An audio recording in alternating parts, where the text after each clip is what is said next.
It's about to go down with Marc and Cathey, a live coaching show about dropping ideas. Marc and Cathey coach and have conversations with brilliant idea creators who are reimagining the world through the expression of their words, thoughts, and action. Hey, everybody, I'm Cathey Armillas. Welcome to It's About to Go Down. And I am Marc Williams. And listen, you already know that I'm passionate about education. But this person right here, Mr. Kareem McQuilkin, is a passionate educator, a husband, a dad of three, a man who consistently is finding new ways to keep his imagination alive. Hold that thought for a second, because before I introduce the idea, I gotta say this. Born and raised in the streets of Brooklyn. Kareem McQuilkin with this idea of the imagination cipher and why we should all be keeping our imagination alive. Kareem, thank you for joining us on It's About to Go Down. Yeah, thank y'all for having me. I'm really grateful to be here this evening, and I'm excited to dive into conversation with y'all. Well, let's do it. Let's just start off, because I'm such a fan. Cathey and I are such fans of this word imagination, right? So talk to us about, this is an interesting term, the imagination cipher. Tell us what this imagination cipher is and why it's important. Yeah, it's just an opportunity to keep, your imagination alive in community with others.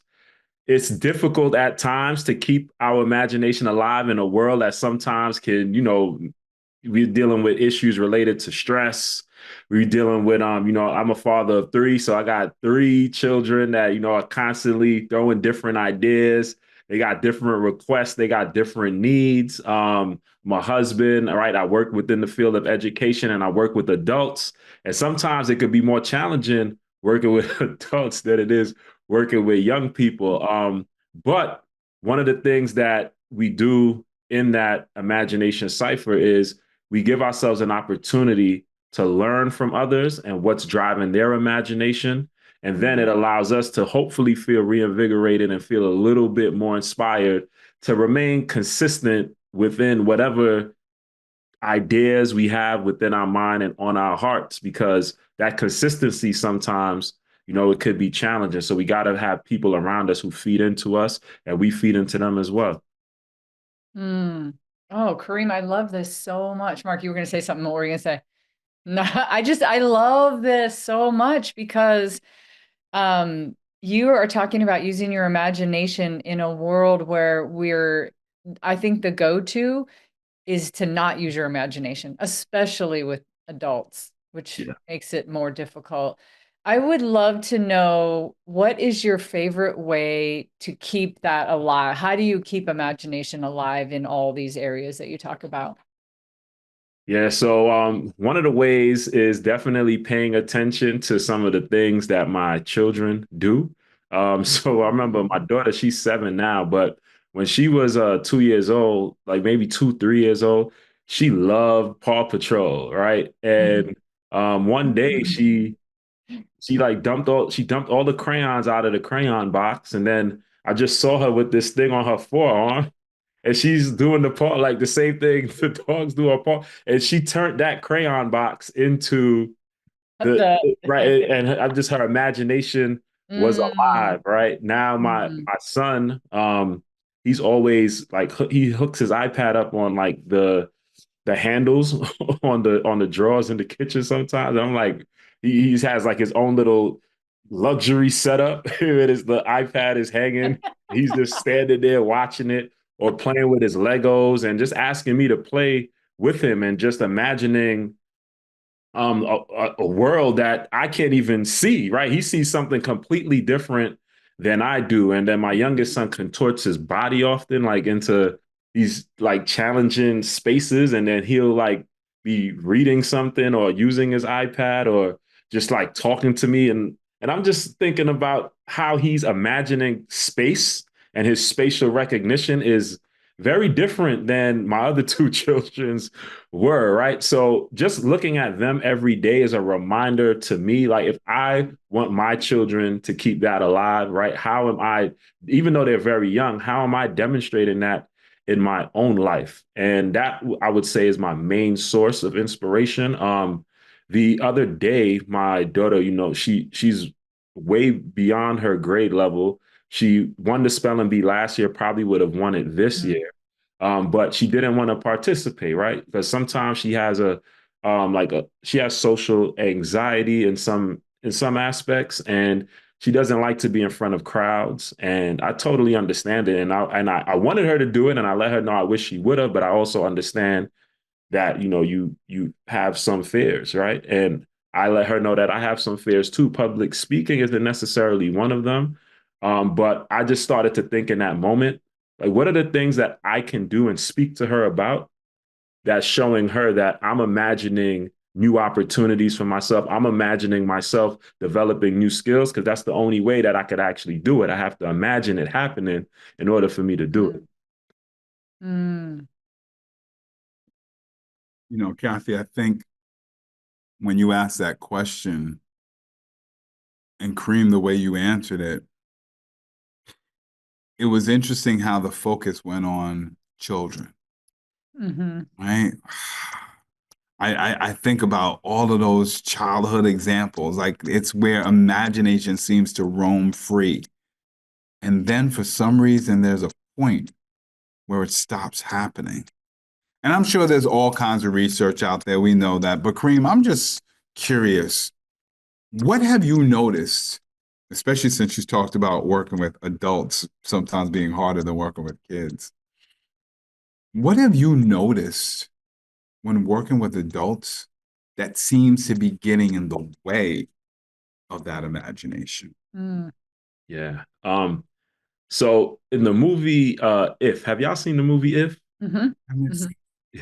So so it's a place where these ideas, right, and these, like, your imaginary friends and your imagination essentially goes to this retirement home, right? And it's like it's personified, right? Them being these ideas and imaginary friends being in this retirement home. And I think what happens at times is there's two things. There's the experiential aspect of it, and then I think there's just that I'll start there first. And so the experiential aspect of it is sometimes we experience people in leadership positions that can have a negative effect on us seeing what's possible, right? So I always realized early on, I was a New York City teaching fellow, and I was always motivated, especially early on in my career,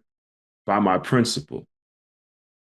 And I had other colleagues within my program who their relationship dynamics with their leadership and them was much different than it was with me and my school leader. So my school leader was somebody, she reminded me of some of my aunts, right? The first week of school, I was planning, me and another gentleman, we were planning over the summer with someone who was much more experienced, and they were going to be the lead of the department, social studies department. And during the first week of school, something happened, and that person was no longer at the school. So she called me into the office in about the second week of school and said, Kareem, I want you to be the leader of the social studies department. And I'm like, this is my first year teaching. I'm still in grad school. I'm like, me? Like, I don't know if I could handle it. She said, listen, you have everything it takes. All the technical stuff, I could teach you that. But she's like, I know you have everything that it takes to be a great leader. You just like, it's a part of who you are. So I said, all right, well, if you believe, then I'll believe, right? And I was there for 7 years, and she was always giving me new opportunities from that first moment, that second week of school. Her pouring into me that way just made me trust her. She always made sure that she guided me along the way. She always supported me. She always let me know, like, hey, one day you're going to be this, or you remind me of this person who's in this role of leadership, right? That may be on a school level or a district level. And some of my friends in the program, they didn't have those types of relationships, right? So some of them left the field of education early on because they automatically were like, oh, now this system, this bureaucracy is not for me, right? This, I feel so bad for the kids, and rightfully so, right? That was their experience was not one that was positive. So I think there's that experiential aspect. The people you encounter, like, people who are keeping their imagination alive are going to help cultivate new people who keep their imagination alive. And then I also think that there is that so that's the experiential. And then on the other side, there's that just intrinsic like personality types. And you have different personality types in the world. And I think that, some people, you do need some people who are like radical thinkers, right? And then you also do need some people who maybe may not be as radical, right? And because I do think you need some type of balance.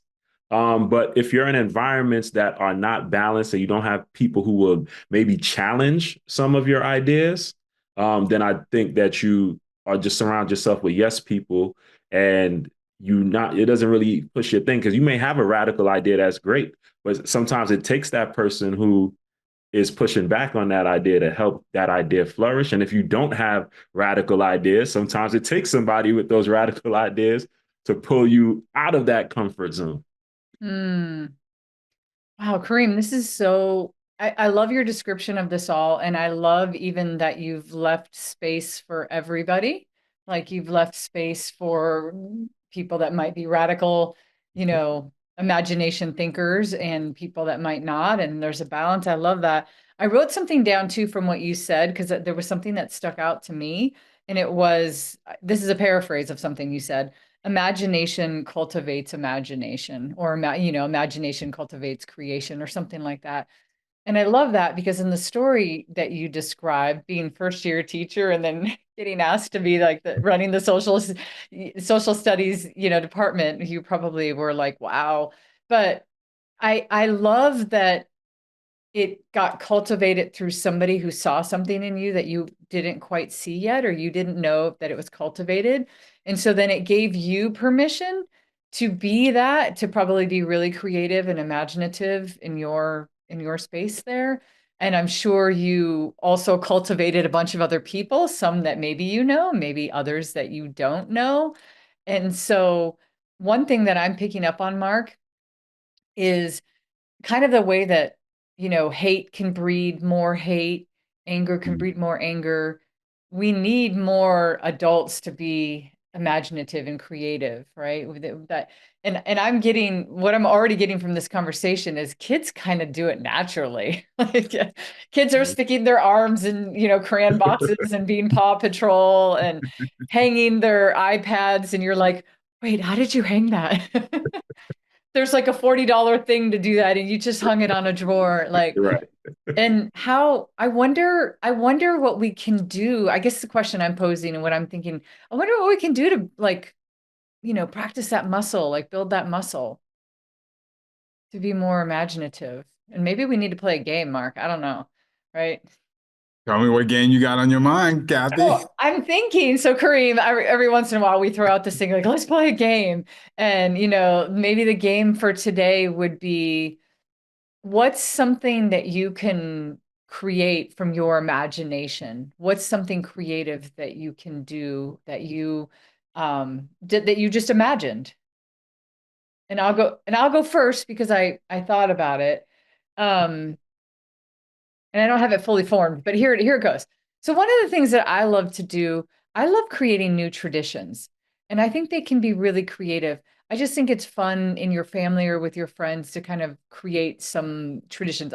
For instance, I had breakfast this morning with a friend that we met through a mutual friend, and her and I during COVID and during the pandemic, we started walking. We started walking every single Tuesday in the park, in Forest Park. And Kareem, if you're lucky enough to visit at Forest Park, it's beautiful. It's a smaller, version of Central Park. But I love that our friendship was built on this awesome tradition. And so what if there was a tradition, what if there was some kind of tradition where I got my family together and I said it's like invention night? Because Kareem, I'm thinking about your kids, and I'm like, invent something that doesn't exist right now. Yeah. Just the conversations that would come from that. And so, and then to play this tradition game where you're just like, it's invention night. Like, let's talk about inventions. What could we invent? And it doesn't have to be anything massive. I don't know. That's one thing I'm thinking about. How about you two? Well, I'm definitely going to steal that idea. Yes, please. It's yours. It's right. It would be so fun with your kids. Yeah. Um, yeah, that's a really great idea. That's what's on my heart. Mark, do you have something? You know what? First of all, there's a whole bunch of things that are popping in my head. So I'm going to answer with two things. Just because I had this dream the other night, and I think it was partially inspired by a recent episode of Speaker Skills. It's not Speaker Skills. That's what we also do. But a recent episode of It's About to Go Down. So I've always, ever since I was a kid, had this dream about running across the sky. Mm. I could just run anywhere. It was almost like slow motion too. Like I could just run anywhere and everywhere. Just, you know how some people dream about running across the water? I dreamt about running across the sky. The other night I had this dream that I wasn't just organically running across the sky, but I was able to run across the sky because I had somehow invented what I guess I would say were drone sneakers with tiny wings on I them. love that. Yeah, and you just had to recharge them. I mean, there was like a little battery in there. You just recharge, and the wings are and you could just run around the sky. Mm. Um, I love that, Cathey, that you talked about new inventions. I would say that my second answer, because I don't have the technology to create the drone wing feet yet. Um, I love new words. Mm. I Yeah. just recently did this. So I do this thing called the community building experience. And some people call it team building, and I'm very particular about not calling it team building, right? And I call it community building. And during one of the sessions, we do an activity with unfamiliar words. Mm. Because I say, like, there's 470,000 words in the English language, so we can't possibly know what they all are. And so I give everybody a word that they may or may not be familiar with, and I challenge them to come up with a definition for the word Mm. and an example of how to use it in a sentence. And the things that people are able to come up with has brought so much laughter and levity to the room, that it was just great. It was just great. So I know we work with children all the time who've got their own slang terms and their own new words and stuff like that. Like, there's something really cool about new words. So maybe I would sit around the kitchen table with my family and say, let's make us, based on what you experienced this week, make up a new word. Yeah. Ooh, I love that. Mhm. It's like E40. E40 the rap. He got a Mm. you know, Mhm. he's For shizzle. Yep. Yep. making up his own words and Snoop. Yeah. Yeah. You know, Vernon, that drone, those drone sneakers, like it sounds like that could actually be done. Like, I'm like, I never even thought about that. Like, you Yep. just need to support the weight, right? Yeah. Yep. Exactly. Fly him up. Um, I would say for invention,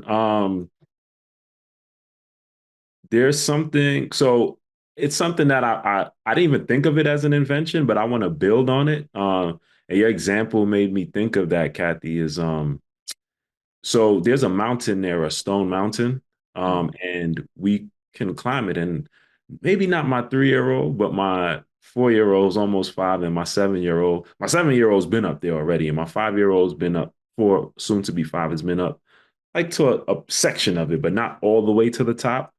And there's this peace that I feel, and we've been trying to be more intentional about going there as a family, even if it's not all of us, some of us. And well, you could walk around the mountain, you could walk up the mountain. And I'm just really thinking about going to the top of that mountain. And there's something about seeing the skyline, seeing the looking down on the trees, and just it feels like I'm getting away, right? Because it's almost like when I'm here at my desk, or I get overstimulated, and I sometimes get stuck. But when I go out there, I feel refreshed. I'm thinking about going there and being intentional about what is it that I'm going to think about when I'm at the top. So I think it's great for the family in terms of the community of just being together. And that, and I think informal is great. But I think adding some type of tradition to that, adding another layer to a tradition that I even think of it as a tradition, and just really making it. I think even when I started this conversation and I mentioned imagination, I was like way out there, right? And I was overlooking like the little things that we can do, right? And I think my definition of imagination right now is making me think of it in a new, not necessarily in a brand new regard, but more holistic. Like it doesn't have to be this big idea all the time. Oh, I love that so much. Oh, Kareem, I just thought of something when you were talking too. I love that if you take your kids and when you end up getting the 3 and almost 5-year-old, like when you get them up there too, it's being creative or having an imagination is actually looking at something differently. So Yeah. maybe intentionally telling them we're going to go places where you can look at something differently. Like you can even do it within a city, right? I mean, you can be in one part of the city and see things and go somewhere else and be experiencing something completely different. And that's all creativity is sometimes, is just looking at things differently. In fact, Yeah. there's one other thing I wanted to tell you all that I thought was interesting. I thought about it when you were talking about going up. I I have been doing my silverware the way that I do it ever since I can remember being an adult. You Mhm. put all the spoons. I'm very particular, Mark, just like you are with your words. I'm very particular. So it's like the small spoons go on the right, and then the larger ones go on the left, and then small forks, and then the larger ones, and then the knives, right? It's all in a particular order, just so they don't get all rumbled. But there's so many pieces of silverware that they all start to kind of fall over, and I've just accepted that that's how it is. Well, my daughter-in-law came into our house, and she was unloading the dishwasher one day, and she took the spoons and she just turned half of them the other direction. And now they all fit. And I walked in and I was Yeah. I was like, I've been doing this my whole life this way. I just accepted that they spill out all over the place. And she just came in and then I told her that was brilliant. And she goes, "Oh, I don't know." Like she didn't even think of it as anything. She's just like, "No, I just thought it, yeah." And I'm like, so now we turn all of them, every single stack just turns, half of them goes one way, half goes. Oh my gosh, talk Yeah. about, and it's about looking at something different. So I love, Kareem, what you said about it being holistic, because I also think that takes imagination just to do something like that. Yeah, absolutely. Right, Mark? My head is exploding in so many different places. Um, First of all, thinking about educators, Mm, it's hard because education, even unlike Broadway theater, there are no reruns. You're on every day, and every day is a new show.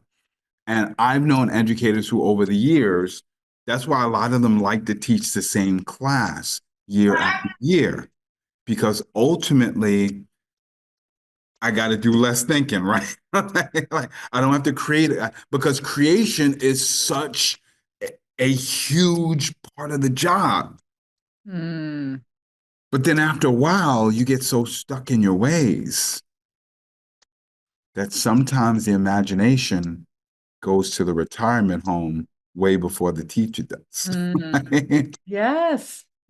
And so it just makes me wonder, from your game, Cathey, and the use of the word tradition, how do we as leaders, whether it be the school system or any other organization, how do we create, or what type of traditions can we create as leaders so that the people we lead are constantly exercising their imagination, constantly thinking of new ways to do this, right? And then Kareem, to take the stone mountain, there's a lot of thought and research around spaces.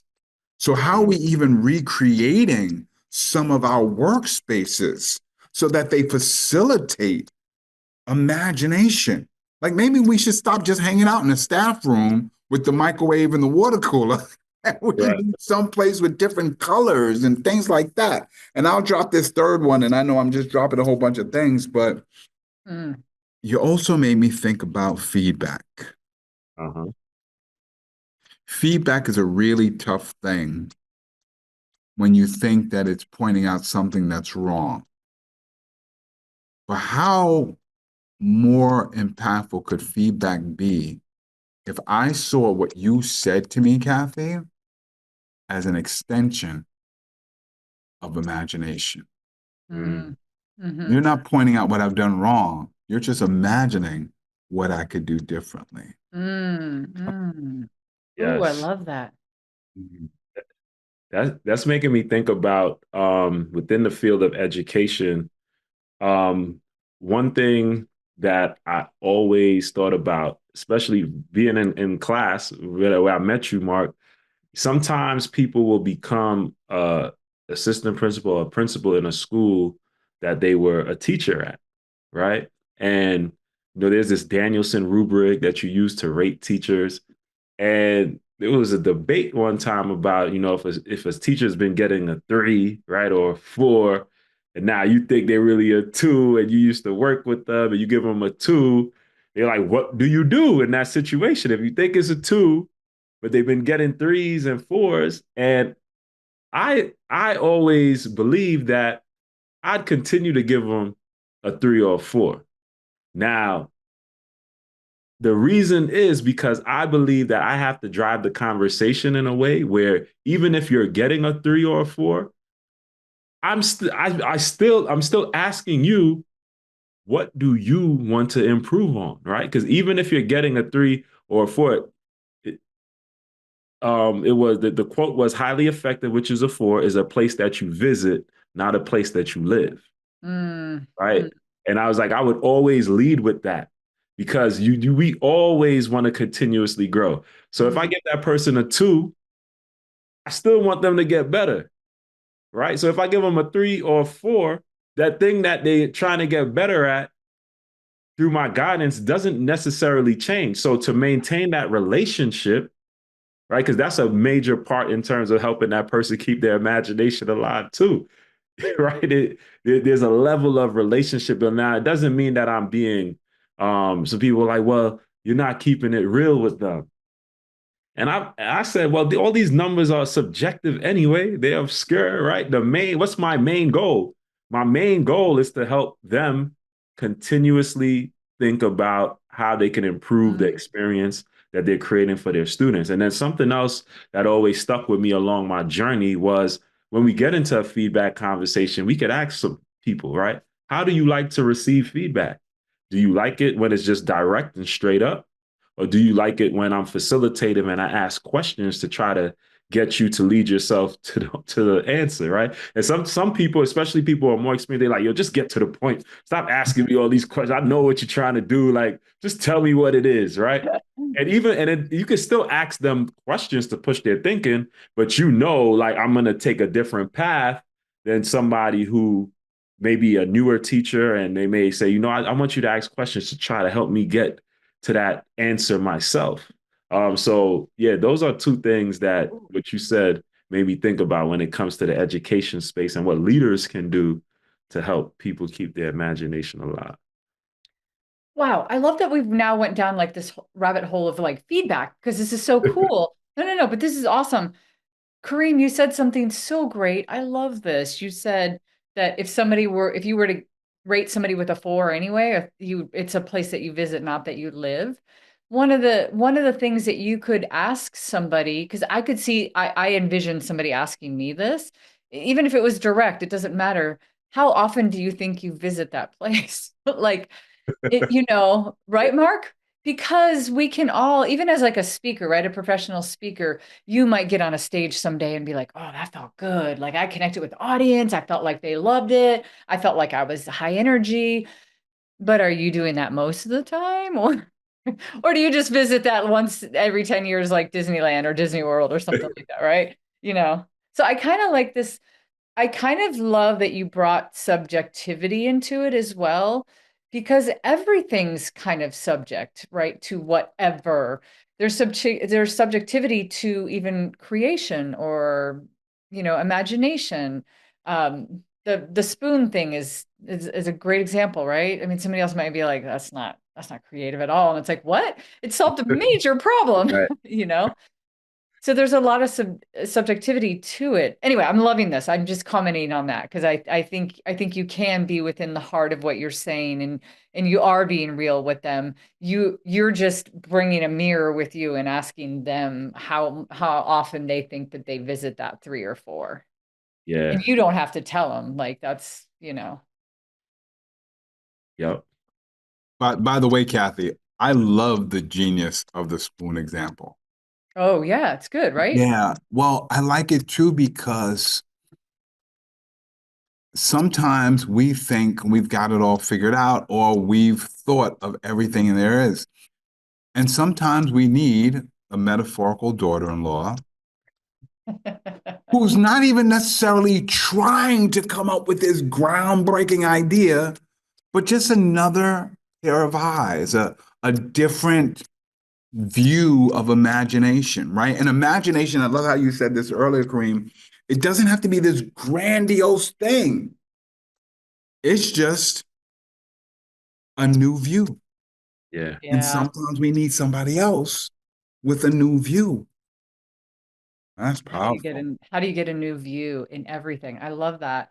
Could be a question, Kareem, that you ask your kids or people that you work with everywhere.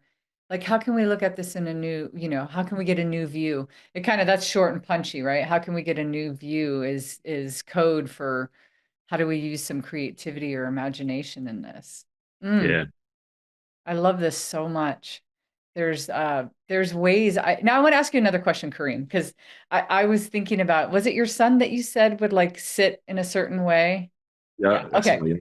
It reminded me of my brother. He used to sit and watch TV in a way that we would walk by and we'd all be like, how are your legs bending that way? Even as kids, we were like, how do you like, he would sit and have his legs completely like that. And we were like, God, you look like Gumby, like. I wonder if there's any spaces you think that adults get into that they feel like other people would think they're weird or Mm. not conforming or not normal if they did it in a did something. And I think there's some things that would be like, oh, people would applaud you. Oh, that's creative. That's good thinking. And then other things people might maybe like you might, I don't know. I don't know. I'm asking you. I'm posing it as a question. What do you think?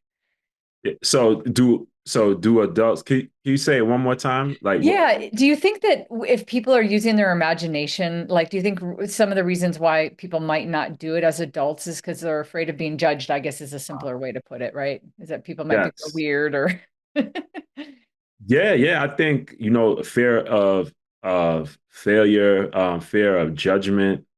I think those are all things that show up for us in different ways. Just there's a level of risk taking that has to exist in order for something new to happen. And then, so for me, one of the things, so to give an example, when I was teacher leadership coaching, or even in the work that I do now, we're always up for teaching, right? The lesson. It's like, because I feel like, when I was a teacher, I was like, well, show me, and that's something that I believe that needs to happen more, right?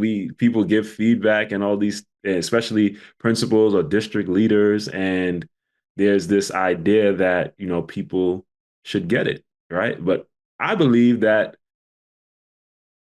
when you get so far removed from the classroom every day, you should be constantly, well, not, you're busy, right? You have another type of work to do that is important, but you should find ways to be in front of students, teaching as well, right? And being on the ground with them so you could connect more with the experience that teachers are having, right? So I use that example because although I'm fearless when it comes to doing that, the closer it gets to that moment, I'm never going to back away, but I'm always like, I wonder how this is going to go. I get a little, and I know that that's where the new possibilities live, is in those butterflies, right? And I think that teachers especially just need to just have, there needs to be, and it starts from the training programs, right? And up to the leadership that they experience in the school. We just have to find ways to embrace that that nervousness and that excitement, right? Because I don't know the exact science behind it, but I know nervousness and excitement, they're like, not whatever happens in your body, they're like very close, right? They're very close to whatever chemical reaction happens in the body. And I just think that we have to speak about it more, the same way we're speaking about it now. That vulnerability, we need to be vulnerable and speak and have this very conversation. Like, how can we create these types of spaces? These are the things that, I'm nervous about at times. And I truly do believe it starts with the leaders. However, people who may not be in a formal leadership position, it may be a little bit, well, it may be, it's challenging in a different way. We just have to find ways to bring up it in conversation because I didn't invent this, but it's another one of those quotes that have always stuck with me. Language is the bridge between thought and action. Right. Yeah. So we have this thought, and sometimes we're afraid to just say it. Now, taking action, that's like the highest level. But I do think everybody can overcome the fear of at least saying that thing. And then once we say that thing, then hopefully the community is energized and we don't have to feel alone in taking action.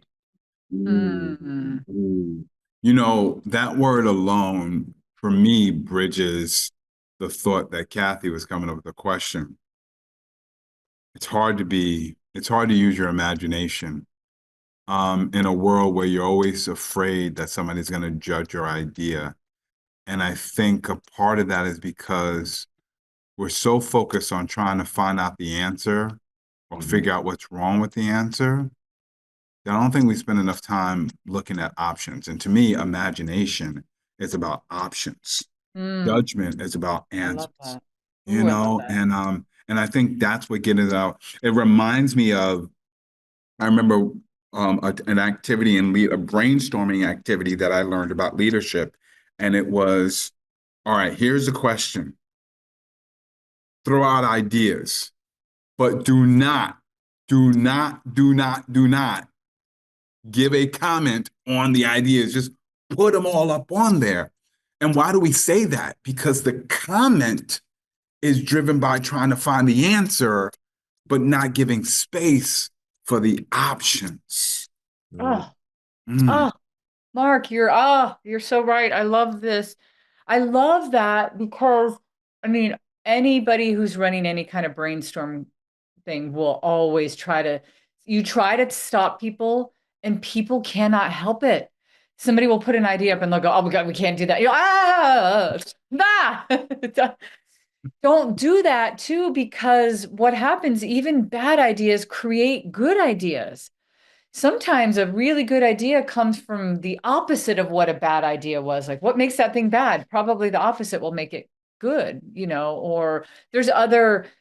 So I love that you brought up that it's options. And then in the things that we were talking about, Kareem, with your kids, your kids created options. Like that's what they did. They were like, one option was to go and ask if you could buy them something. Can you buy me this thing that I would love to wear on my arm? Can you buy me something so I can watch but they don't got time for you. They don't got Right. time to ask you. And so they just made their own option, right? So Yeah. I love viewing it that way. And I've furthered this line a little bit more too. I like, by the way, can we do a new view? What about that? Like asking Ooh. people, can we do a new view? Because no matter what it is, you can ask. Yeah, I could see you asking your kids. Mark, I could see you asking your kids. And your kids are a little bit older, so now they're a little bit more in that stage where they start to like think like more like an adult. They're starting to be a little bit more stubborn in the way they think. They think their parents aren't cool anymore. They're so wrong. Like, but can you ask them, can we do a new view? I mean, it's even a kind way to ask somebody, like, let's look for options. Yeah. Let's find options. Ooh, I love this.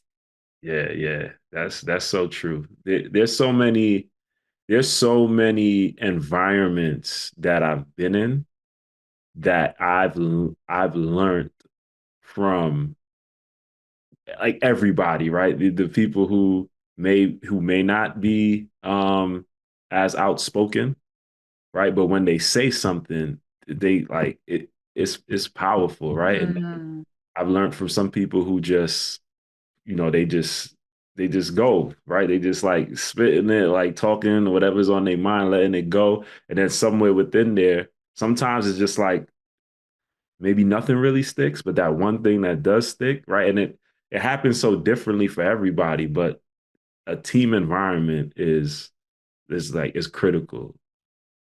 yeah. Yeah. Oh, I love all the places that this has went. I mean, I feel like we could talk about this forever because, we've talked about creativity.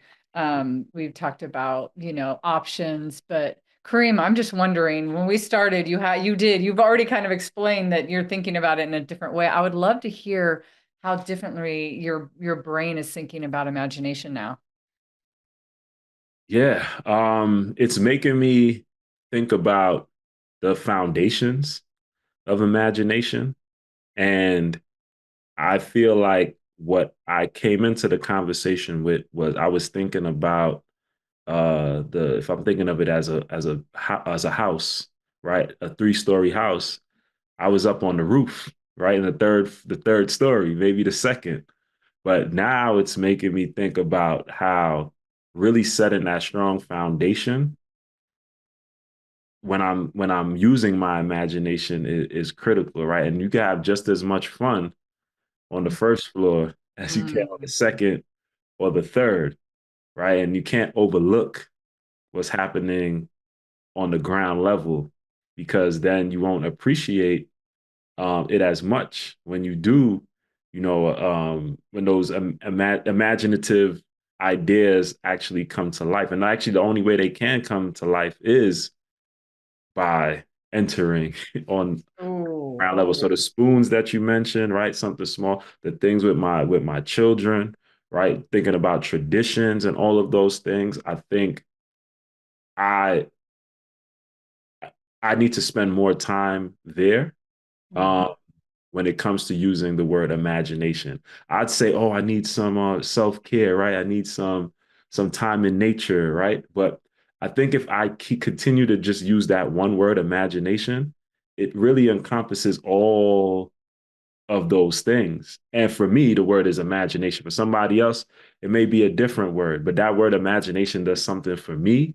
And those examples that you all shared just made me think about how I could really hone in on the simpler aspects and foundational aspects of imagination. Mm. Oh, I love that. I love how you described that. Mark, I'm gonna put you on the spot. I'm gonna ask you, what are you taking away from this conversation?